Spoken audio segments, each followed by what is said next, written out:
आज चर्चा करते हैं बीए पार्ट थर्ड के विद्यार्थियों के लिए उनके प्रथम प्रश्न पत्र के अंतर्गत कार्ल मार्क्स के ऊपर। कार्ल मार्क्स 1818 से 1883 के मध्य उनका काल रहा और विश्व के आधुनिक एवं वैज्ञानिक साम्यवाद तथा अधिकांश समाजवादी विचारधाराओं के सर्वनायक या सर्वमान्य जनक माने जाते हैं। हालांकि मार्क्स के पहले Plato, Saint Simon, Fourier, Louis Blanc, Robert Owen आदि विद्वानों ने भी राष्ट्रीय संपत्ति के उचित वितरण और विभिन्न वर्गों में सहयोगी संबंध पर बल देते हुए समाज की नई व्यवस्था की योजना प्रस्तुत की, परंतु इन विचारकों के विचार मुख्यतः राजनीतिक और धार्मिक आधारों पर थे। मार्क्स ने सर्वप्रथम साम्यवाद को न केवल एक नवीन और मौलिक रूप प्रदान किया, बल्कि उसे एक सुदृढ़ वैज्ञानिक आधार पर प्रतिष्ठित किया, जो कि दिन प्रतिदिन दृढ़तर ही होता जा रहा है।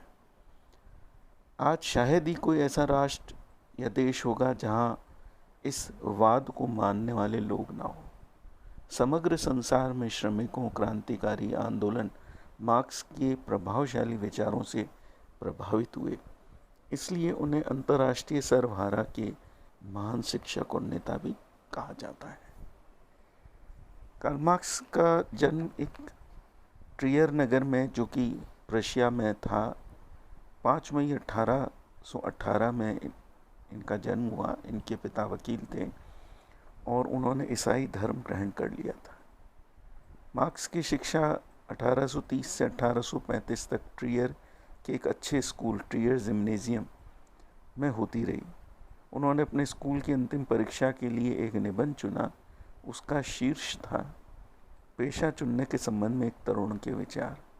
इस निबंध से ये पता चला कि इस 17 वर्षीय बालक की उस समय की मानवता की त्यागपूर्ण सेवा करके अपने जीवन को सार्थकता किस तरीके से समझाई जा सकती, उसमें प्रस्तुत की। कार्ल मार्क्स ने अपने जीवन काल में कई पुस्तकें लिखी, लेकिन सबसे अधिक जो कार्ल मार्क्स की पुस्तक प्रसिद्ध रही, उनमें दास कैपिटल बहुत अधिक प्रसिद्ध रही। लेकिन उन्होंने जिस तरीके से पॉवर्टी ऑफ फिलॉसफी, फ्रांस में वर्ग संघर्ष, दास कैपिटल और इस तरीके से कई पुस्तकें, होली फैमिली, इस तरीके से कई पुस्तकें उन्होंने लिखी। मार्क्स अपने एक मित्र एंगल्स के साथ उन्होंने जीवन पर्यंत कार्य किया और उनका प्रत्येक कार्य मार्क्स और एंगल्स के नाम से छपा और उसी के नाम से प्रसिद्ध हुआ। मार्क्स के हम कुछ कंसेप्ट या उनके जो सिद्धांत हैं उन पर चर्चा करेंगे, लेकिन आज चर्चा करते हैं उनके प्राथमिक अवधारणा पर, यानी कि द्वंद्वात्मक भौतिकवाद या डायलेक्टिकल मटेरियलिज्म पे। मार्क्स ने हीगल के द्वंद्वात्मक आत्मवाद को अस्वीकार करते हुए अपने दर्शन को द्वंद्वात्मक भौतिकवाद पर आधारित किया। पहले बात करते हैं हीगल की, कि हीगल का द्वंद्वात्मक भौतिकवाद या द्वंद्वात्मकता क्या थी। हीगल के मत में भौतिक वस्तुएं प्रकृति आदि आत्मा के विकार अर्थात उससे उत्पन्न है, पर मार्क्स का मत था जैसे हम आत्मा, मन और मस्तिष्क कहते हैं, ये भौतिक शरीर से उत्पन्न वस्तुएं ठीक वैसे ही जैसे घड़ी के पुर्जों को एक निश्चित क्रम में संयुक्त कर देने पर उनमें गति उत्पन्न हो जाती है। अतः स्पष्ट है कि मार्क्स का दर्शन जो था वो हीगल के विचारों के ठीक विपरीत था। वो खुद अपनी पुस्तक दास कैपिटल में लिखते हैं कि मैंने हीगल के द्वंद्ववाद को सिर यानी कि मस्तिष्क और आत्मा के बल खड़ा पाया और मैंने उसे पैरों के बल यानी कि पृथ्वी पर भौतिकता के आधार पर खड़ा कर दिया। यदि आप इस रहस्य में खोल में से तार्किक सार तत्व को ढूंढ निकालना चाहते हैं, तो आपको उसे हीगल के द्वंद्ववाद को बिल्कुल ही उल्टा देना होगा। आइए हम स्थिति पर विस्तार पूर्वक विवेचना करते हैं। द्वंद्वात्मक भौतिकवाद कार्ल मार्क्स के चिंतन की सबसे महान सफलता में से एक है। इस प्रतिभापूर्ण खोज के कारण ही दर्शन शास्त्र पहली बार विज्ञान बन सका। ऐसा विज्ञान बन सका जो प्रकृति, समाज और मानवीय चिंतन के विकास के वस्तुगत नियमों का ठीक ठाक प्रतिनिधित्व कर सके। बात करते हैं द्वंद्वात्मक का अर्थ। द्वंद्ववाद का अंग्रेजी रूपांतरण डायलेक्टिक है।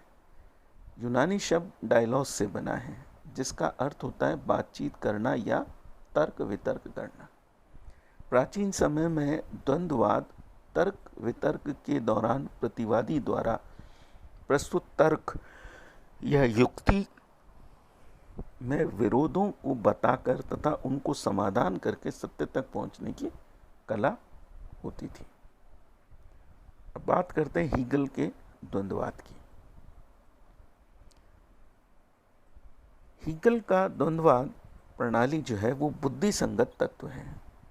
उसमें विकास का विचार है।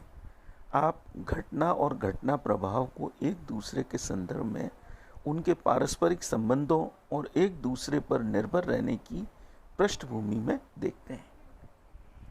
हीगल कहते हैं कि संसार में प्रत्येक वस्तु की प्रतिवादी वस्तु अवश्य होती है। पहले वाद होता है और तब उसका प्रतिवाद। इन दोनों के संघर्ष से एक तीसरी वस्तु उत्पन्न होती है जिसे संवाद कहते हैं। इन संवाद में वाद और प्रतिवाद दोनों की ही विशेषताओं का समावेश होता है। समावेश के साथ साथ ये दोनों से अधिक उत्तम भी होता है। इस अर्थ में संवाद, वाद और प्रतिवाद इन दोनों का अतिक्रमण करता है। संवाद एक नई परिस्थिति है, परंतु यह अस्थायी होता है, क्योंकि प्रगति के दौरान थोड़े समय बाद वह फिर स्वयं वाद का रूप धारण कर लेता है और फिर उसका एक प्रतिवाद जन्म लेता है और इन दोनों का संघर्ष प्रारंभ होता है। इस संघर्ष के फलस्वरूप एक दूसरा संवाद उत्पन्न होता है। यह पहले संवाद की से उच्च कोटि का है। इसी को हम दूसरी तरह समझ सकते हैं कि जो शक्ति सर्वप्रथम संगठित हो जाती है वह अपना एक कार्यक्रम रखती है और विश्व का संचालन उसी कार्यक्रम के अनुसार करती है। इसी को वाद कहते हैं, परंतु उसका कार्यक्रम दूसरे व्यक्तियों के अनुकूल हो ऐसा संभव नहीं।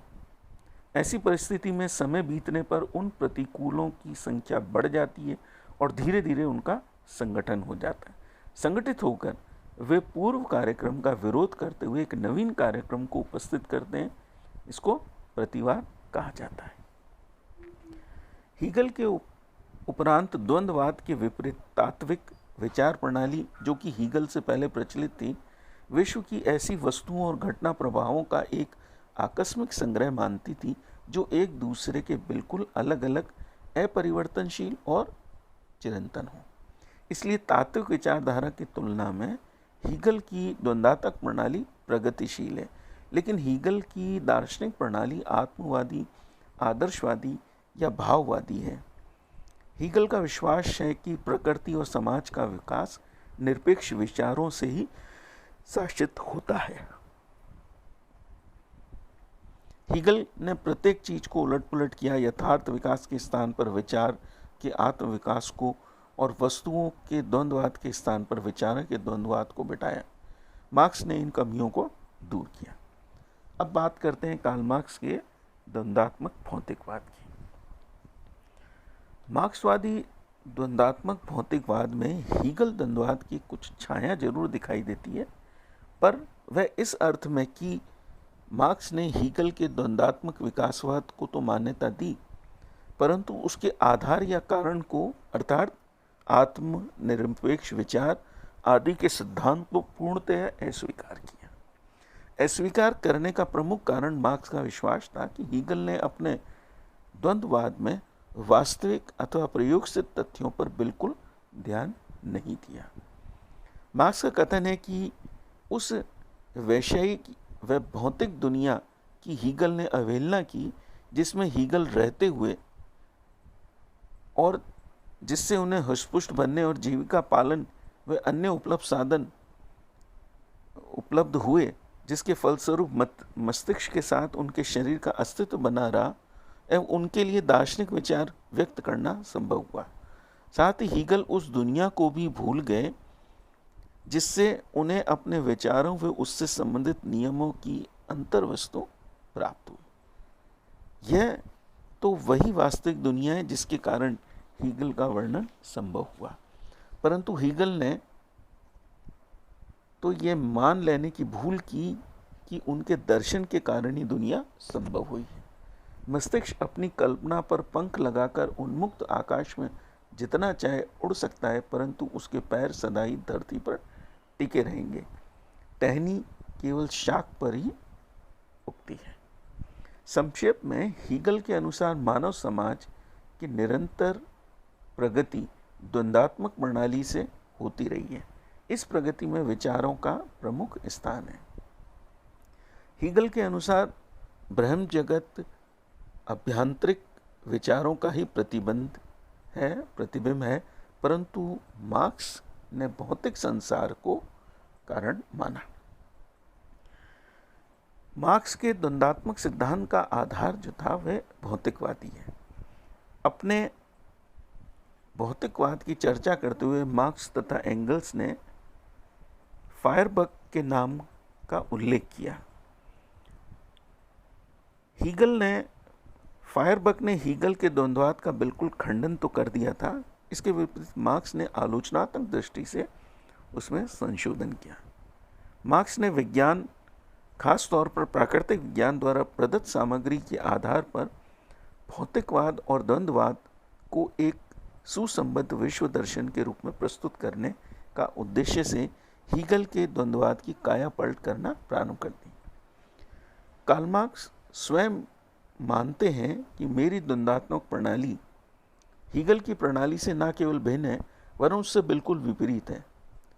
हीगल के लिए चिंतन की प्रक्रिया, जिसे उन्होंने विचार का नाम देकर एक स्वतंत्र विषय का रूप में बदल दिया था, वास्तविक जगत का सृजन करता है और वास्तविक जगत विचारों का वह ब्रह्म स्वरूप है। इसके विपरीत मेरे लिए आदर्श मानव के मस्तिष्क द्वारा प्रतिबंधित और विचारों के लिए परिवर्तित जगत भौतिक जगत ही अतिरिक्त और कुछ नहीं है। अब बात आती है कार्ल मार्क्स के भौतिक द्वंद्ववाद की विशेषताओं के संबंध में। कुल 4 भौतिक द्वंद्ववाद की आधारभूत विशेषताओं का जिक्र किया, जिनका संक्षिप्त विवरण इस प्रकार है।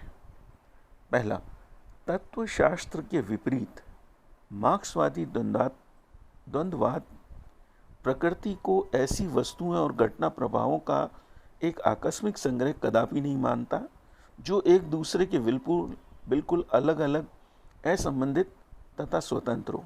वह द्वंद्ववाद जो प्रकृति को एक सुसंबद्ध और पूर्ण समग्रता के रूप में मानता है, जिसमें कि विभिन्न वस्तुएं तथा घटनाएं सावयवी रूप से एक दूसरे से संयुक्त, एक दूसरे निर्भर तथा एक दूसरे द्वारा निर्धारित होती हैं। इस प्रकार द्वंद्वात्मक प्रणाली के अनुसार प्रकृति की किसी भी वस्तु या घटना को दूसरी वस्तु या घटनाओं से पृथक, असंबंधित तथा स्वतंत्र रूप से समझा नहीं जा सकता। प्रत्येक घटना अनेक घटनाओं से घिरी होती है और उन सब का प्रभाव प्रत्येक पर और प्रत्येक का प्रभाव सब पर होता है। इसके बिना कोई भी घटना अर्थहीन है और इसे स्वीकार किए बिना घटना के संबंध में जानकारी प्राप्त करना असंभव है। नंबर 2, तत्वशास्त्र के विपरीत मार्क्सवादी द्वंद्ववाद की यह मान्यता है कि प्रकृति एक स्थिर, अप्रगतिशील, अपरिवर्तनशील और चिरंतन स्थिति नहीं है। तत्वशास्त्र प्रकृति को स्थिर, गतिशील और अपरिवर्तनशील और चिरंतन मानता था, द्वंद्ववाद नहीं मानता। प्रकृति तो निरंतर गतिशील, परिवर्तनशील, नवीन, परिवर्तित और परिमार्जित स्थिति है, जिसमें कुछ चीज़ों का सदैव उद्भव और विकास होता है और कुछ चीज़ों की अवनति और विनाश होता है। इस प्रकार द्वंद्वात्मक प्रणाली इस बात पर बल देती है कि घटनाओं की विवेचना न केवल उनके अंतर्संबंधों और आत्म अंतर्निर्भरता को ध्यान में रखते हुए करनी चाहिए, बल्कि उनकी गति, उनके परिवर्तन, उनके विकास, उद्भव और विनाश को भी ध्यान में रखकर करनी चाहिए। एंगल्स एक स्थान पर लिखते हैं कि समस्त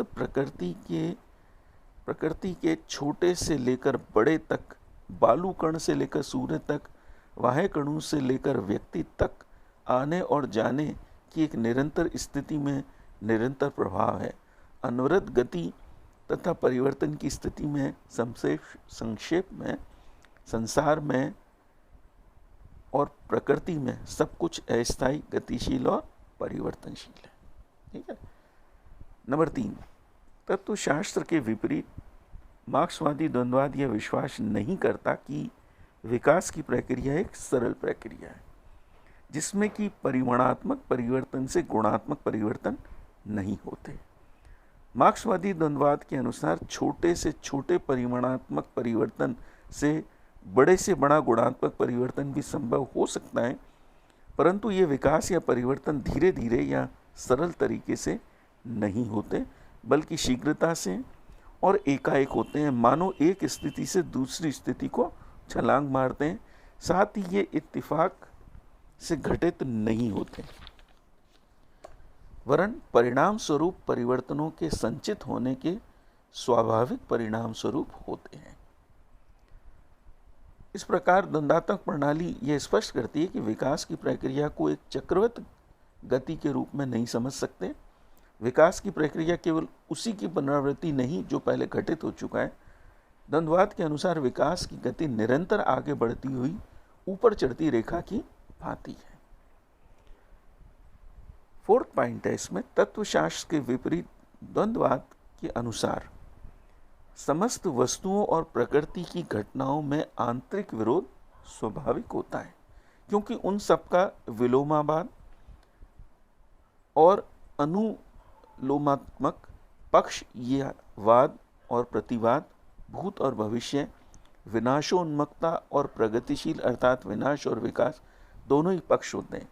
इन दोनों विरोधियों के बीच संघर्ष अर्थात पुराने और नए के बीच, मरता हुआ और नवजात के बीच, मिटता हुआ और विकसित होने वाले के बीच संघर्ष विकास की प्रक्रिया की आंतरिक अंतर्य वस्तु है।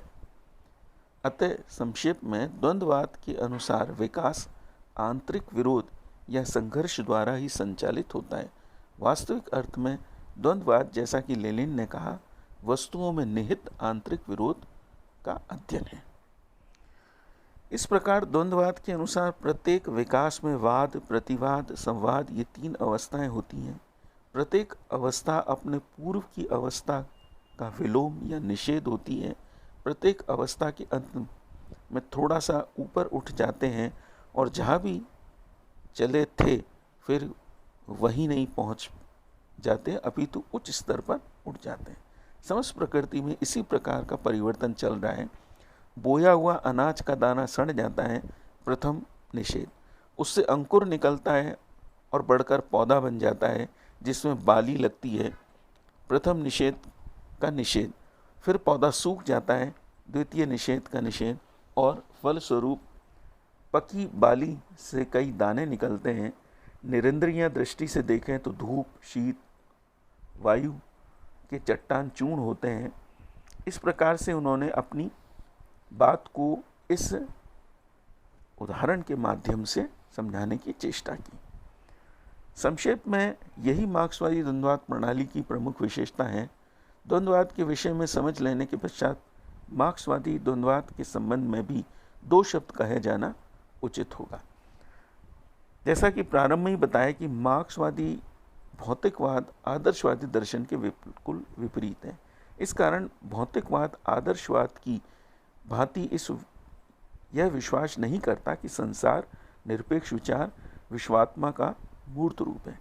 इसके विपरीत मार्क्सवादी भौतिकवाद के अनुसार संसार स्वयं अपनी ही प्रकृति से भौतिक है। संसार के अभौतिक घटनाओं का आधार गतिशील भौतिक तत्व अथवा पदार्थ हैं, जो कि अपने आंतरिक स्वभाव द्वारा विकसित होकर नाना रूप प्रकट करते हैं।